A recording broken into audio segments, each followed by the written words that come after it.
Coucou les petits chats, on est parti pour une nouvelle guidance générale, intemporelle. Voilà. Ok. Allez, on va voir avec l'oracle des mondes oubliés aujourd'hui. Qu'est-ce qu'on a oublié? Hop. C'est parti.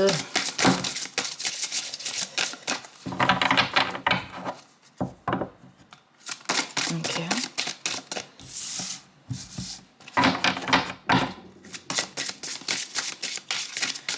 Alors. Hop. Hop.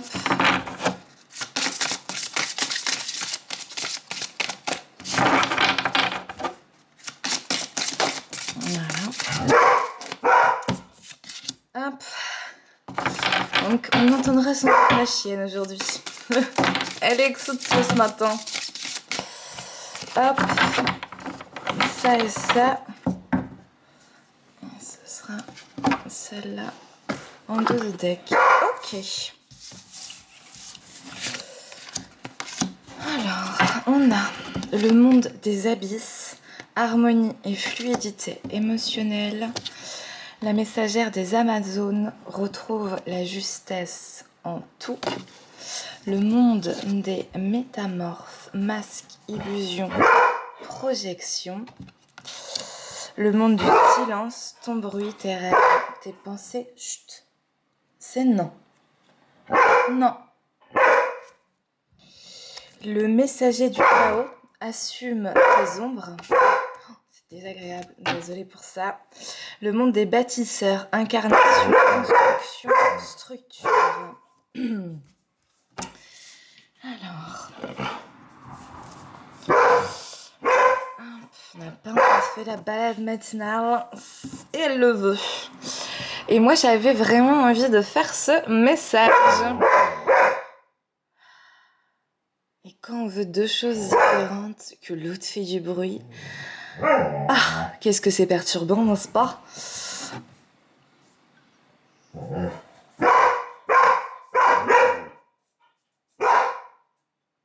Ok. On va accompagner ça avec les affaires 2 minutes pour que je puisse me recentrer.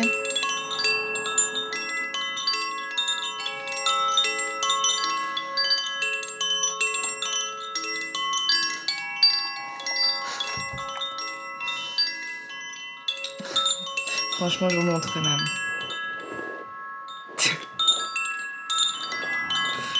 Faudrait que je reste comme ça. Il y a un silence. Il y a peut-être un effet un petit peu d'hypnose. Tu es fatigué. Tu as envie de dormir. Je ne crois pas. Je ne crois pas du tout. Allez. On est parti. C'est comme si là, il y avait une période un petit peu de repli sur soi. Parce que d'une manière ou d'une autre, il y a une ombre, quelque chose qui n'était pas totalement du domaine du conscient, qui est ressorti. Et c'est comme si en fait il y avait vraiment besoin de revenir à soi et en soi pour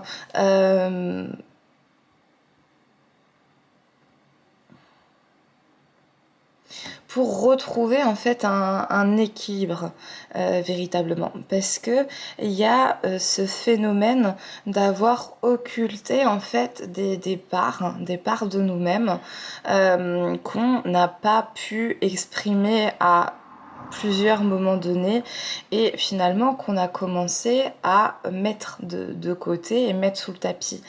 Et donc ça peut être tant des qualités, des défauts, des valeurs, des convictions, peu importe ce que c'est dans le fond, c'est plutôt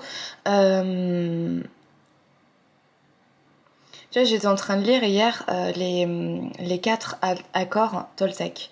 Il donnait l'exemple de cette petite fille qui n'a plus chanter une fois que sa mère lui a demandé de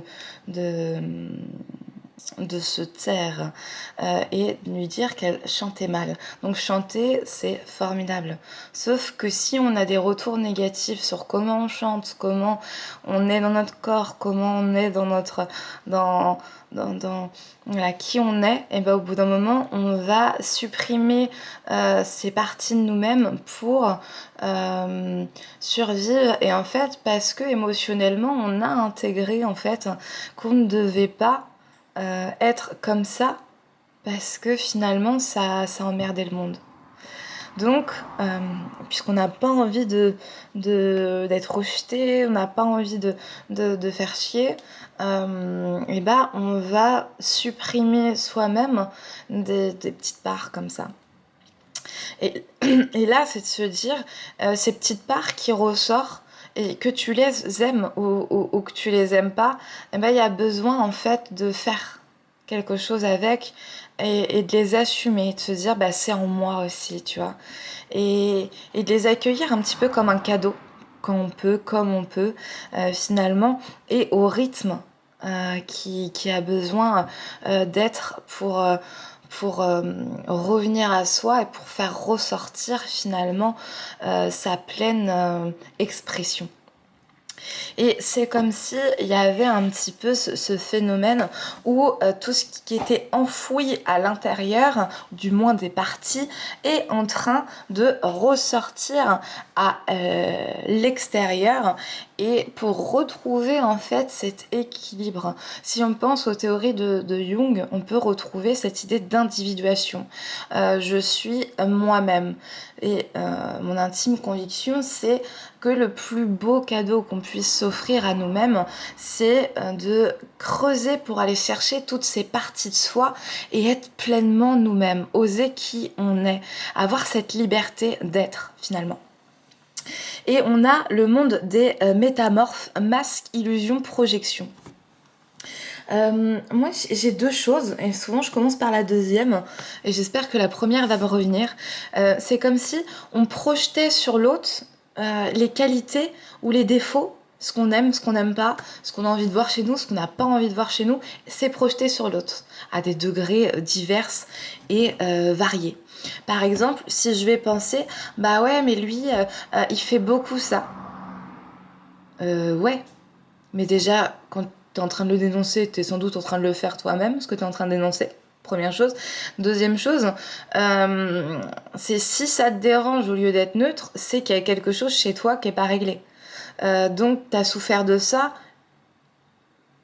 et tu te l'interdis, ou tu as souffert de ça et donc tu le refais. Et tu le supportes pas chez les autres parce que tu sais qu'au fond ça t'a blessé, que tu le fasses ou que tu te l'interdises. Mais dans tous les cas, c'est la même chose en soi. Il y a cette vibration, cette énergie, donc une cristallisation émotionnelle. J'ai pas pu écouter mon émotion à l'instant T, j'étais pas capable, j'ai dû couper, j'ai pas eu cette force ou cette chance de pouvoir en fait avoir cette capacité d'accueil à un moment donné. Eh bien, ce qui est proposé là, c'est de se dire est-ce que je peux pas m'asseoir tranquille, en silence avec moi-même, pour écouter mes pensées, pour écouter mon dialogue intérieur, pour écouter ce qui me fait vibrer, mes inspirations profondes et finalement l'histoire que je vais me raconter à l'intérieur de moi-même. Pour justement en fait sortir le meilleur de ses abysses, de ses ondes, de soi-même, pour arriver en fait à construire quelque chose de solide en soi. Parce que si c'est basé sur des masques et des illusions, je vais voir des qualités chez les autres que j'ai moi-même à l'intérieur, mais que je n'ose pas ou que je n'ai pas développé. Si pareil pour l'ombre. Si je projette des défauts, c'est que moi-même je me l'interdis. Et ça, je viens d'en parler juste avant. Donc, c'est comment assumer pleinement ses qualités, ses défauts, son ombre, sa lumière, pour finalement bâtir des fondations solides. Parce que on ne peut pas ébranler une personne qui assume pleinement de se dire ouais, des fois, je suis une connasse, je suis un connard. Et ouais, je sais en plus comment je fonctionne dans mon fonctionnement. Et des fois, heureusement que j'ai ça, sinon on pourrait me marcher sur les pieds. Voilà. Reconnaître la fonction aussi. La fonction de ce quelque chose qui paraît moche peut-être en première vue et finalement qui sert à quelque chose. Est-ce qu'on aime être orgueilleux? Je ne crois pas. Est-ce qu'on aime être en colère? Je suis pas sûre. Est-ce qu'on aime être triste? Non. Mais tout ça a une fonction. Et si on voit la fonction un petit peu derrière... Pardon, c'est toujours cette fin de crève qui est là.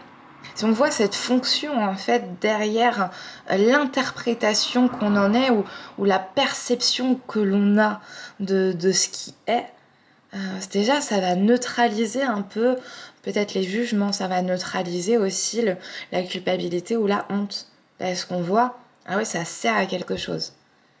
Et c'est ça, c'est de se dire, ok, si je reviens vers moi et que je regarde un petit peu, est-ce que je peux essayer d'être le plus neutre possible pour accueillir ce qui est déjà là. Donc, il y a quelque chose de vraiment très profond. Je sens qu'il y a beaucoup d'inconfort en fait. Et voilà, quand on est dans le chaos, c'est pas ce qui est très confortable. Et c'est intéressant, c'est intéressant. Comme s'il y avait une forme de matière brute qui était en train d'être façonnée pour justement faire ressortir le meilleur de soi, le meilleur de l'autre et finalement pouvoir, je sais pas, être abordé différemment, être vu différemment, être... Tout dépendra en fait de la matière.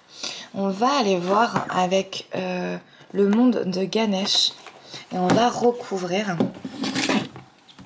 chaque carte pour aller un peu plus en profondeur justement dans ces abysses, dans ce territoire magique qui est notre jardin intérieur, notre jardin secret.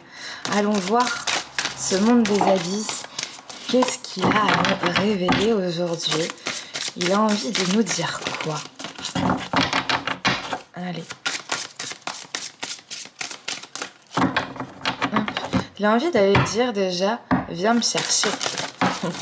Viens me chercher. Ah, ok. Ça, on va rajouter.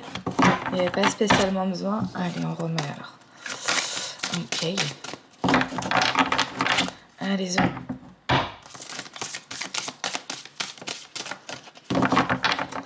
Et en fait, il y a cette idée aussi de... si t'as l'impression d'avoir le contrôle, je crois que tu te trompes.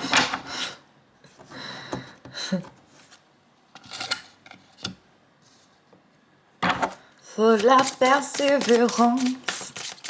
Persévérance. Du rattachement. Persévérance. Oui, ta persévérance. Du rattachement. Persévérance. Faut de la persévérance.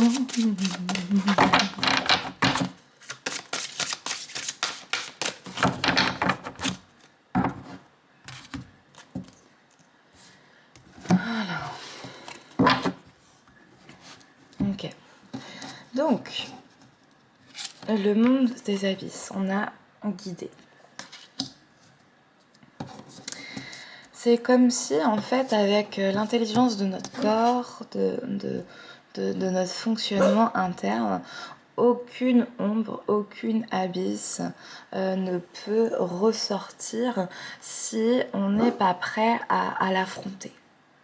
Moi, on dit souvent que quand un enfant pose une question, c'est qu'il est prêt à recevoir la réponse. Après, il y a besoin de mettre de la forme et de faire ça en fonction de l'âge de l'enfant, je présuppose. Néanmoins, il y a cette même chose à l'intérieur de soi. Si quelque chose ressort, c'est qu'on est prêt à entendre l'information.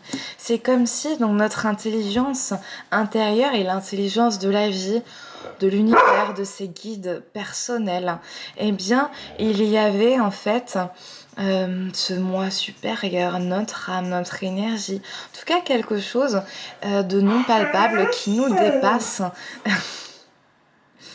et qui, je m'en doute, ça allait pas en terminer, un petit bâillement et un petit oh, on n'a pas eu la grande balade encore. Oui, c'est vrai. J'entends très bien. Et je n'ai pas envie de répondre à ta demande tout de suite. C'est con. On y va après. D'accord? Bah ouais, c'est comme ça. C'est comme ça et c'est pas autrement. Hop! Et on ira, oui. Donc la messagère des Amazones retrouve la justesse en dessous. On a la persévérance. Faut la persévérance. Parce qu'on est tellement conditionné en fait à, dans ce monde des abysses, avoir enfermé des parties de nous-mêmes qui peuvent être merveilleuses ou merveilleuses. C'est la colère, par exemple, ça. Oh, moi, le bruit comme ça me saoule. Je suppose que ça peut saouler d'autres personnes. Et c'est de se dire, bon, bah, c'est merveilleux. Parce que de toute façon, c'est là. Donc, pourquoi lutter de se dire, ça m'énerve, ça me saoule. Et si je lutte contre ce ça me saoule au nom d'une idéologie, au nom de je sais pas quoi, en me disant ça ne devrait pas me saouler, donc je vais peut-être faire en sorte de ne plus... Ouais, on peut juste observer, de se dire bon là, c'est ok, c'est là de toute façon. Donc c'est plutôt voilà, faire en sorte après de se dire bon j'ai peut-être pas besoin de l'alimenter, d'en faire... toute une histoire d'aggraver en fait les choses. Mais c'était pas tout à fait ça le message. Là c'est la digression, je ne sais plus. Avec ce qui est vécu en même temps. Eh bien, persévérance pour se retrouver soi. Parce que on a tellement entendu de choses, on a tellement dû s'adapter à une certaine image qu'on attendait de nous-mêmes, ce qui a été aussi projeté sur nous pour être la bonne petite fille, le bon petit garçon, pour servir à quelque chose pour certains, ou selon le modèle qu'on a reçu, on devait se conformer à une partie de ce qui était attendu. Et donc c'est comme si dans ce conditionnement, dans les quatre accords Toltec, ils parlent de domestication, comme on fait avec les animaux, les chiens principalement. Dans cette domestication, on empêche ou on minimise l'expression de l'autre pour son propre confort. Et c'est un peu ce qui se passe. Moi, ça me gêne d'entendre du bruit, mais elle a besoin de s'exprimer, de me dire, sans doute, j'en sais rien, c'est une interprétation. Tiens, moi, j'ai pas eu ma balade d'1 heure. D'habitude, je peux me défouler. Et là, on est en balade à cette heure-là. Et là, moi, j'avais besoin d'autre chose. Et elle a un autre besoin, d'aller se défouler. Ça me dit, moi, je suis excitée. Et à la maison, j'ai pas cet espace. Et j'entends. Et moi, j'avais besoin de cet espace-là. Donc, c'est intéressant. Et c'est de se dire, moi, j'entends, mais finalement, j'ai pas envie que tu me déranges avec tes besoins, parce que moi, ça me fait chier à l'oreille. Et ça, c'est comme si c'était un humain, j'étais en train de lui dire, je suis pas capable d'accueillir, je suis pas capable de t'entendre, donc va voir ailleurs si j'y suis. Et en tant qu'humain, quand c'est répété comme ça, eh ben on va en faire en sorte de devenir plus petit, de moins parler, de moins exprimer les parties de soi-même, parce que justement on a dérangé, parce que ça n'a pas été accueilli d'une manière ou d'une autre, souvent quand on était petit. Et c'est ça où il y a besoin de cette persévérance, et je rajouterais même cette tolérance et cette compassion envers nous-mêmes, parce que c'est la répétition qui a fait, des fois c'est une fois, qui font que véritablement, je me suis effacée diminué, interdit. Et donc, pour ressortir un petit peu tous ces trésors, eh bien, il y a besoin, mais c'est se faire comprendre,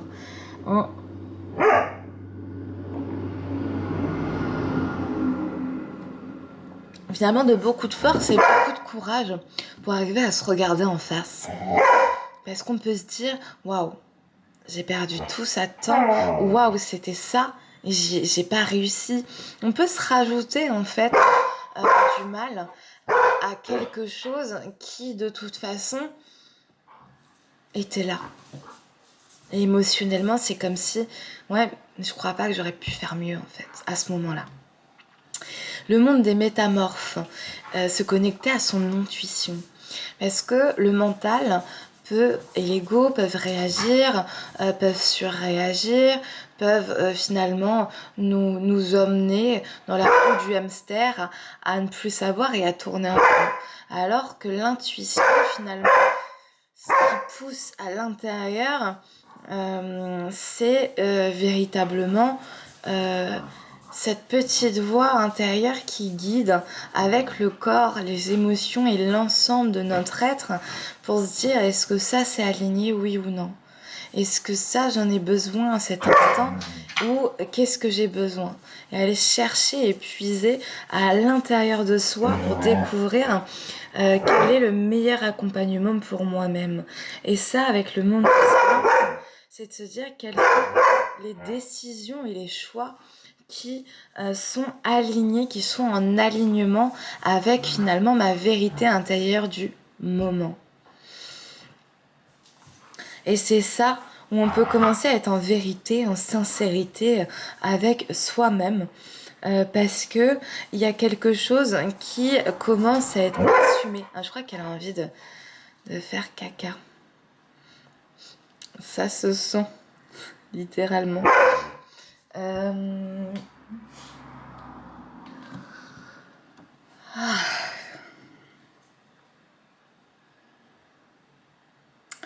Bon, en fait, je vais faire court. Je vais terminer là et on reprendra une autre conversation. Et celle-ci, ce sera le petit bonus pour 10 minutes. Pas très agréable comme bonus et finalement très révélateur en même temps. Je trouve ça sympa.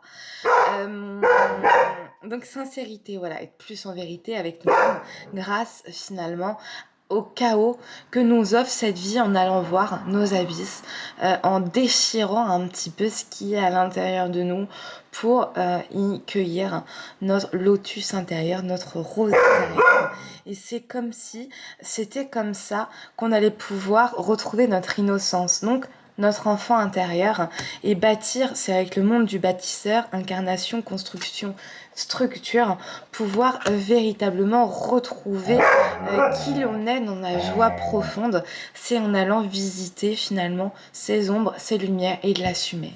Comme je peux assumer te dire, ça m'emmerde complètement de devoir arrêter ce que moi je voulais faire pour répondre aux besoins finalement de mon petit bébé. Et dans le même temps, ce besoin-là, à ce moment-là, est aussi à entendre est prioritaire. Donc, c'est comment flirter et jouer un petit peu avec les doubles contraintes. Et des fois, c'est intérieur, parfois, ça se reflète à l'extérieur. Eh bien, c'est toute une gymnastique. Et je vais finir avec la phrase de de la sagesse amérindienne qu'on a entendue il y a quelques guidances. Le vieil indien dit: si l'amour dans ce monde ne devait plus tenir qu'à un fil, alors il te faudrait devenir funambule. Danser l'amour tout en gardant l'équilibre, sans oublier que sauver l'amour demande d'apprendre à s'aimer en préambule. Puisqu'il faut sauver l'amour, puisqu'il faut sauver l'amour. Et comment retrouver le goût de la vie qui pourra remplacer le besoin par l'envie, puisqu'il faut sauver l'amour, puisqu'il faut sauver l'amour. Et comment retrouver le goût de la vie qui pourra remplacer le besoin par l'envie. Tchuss.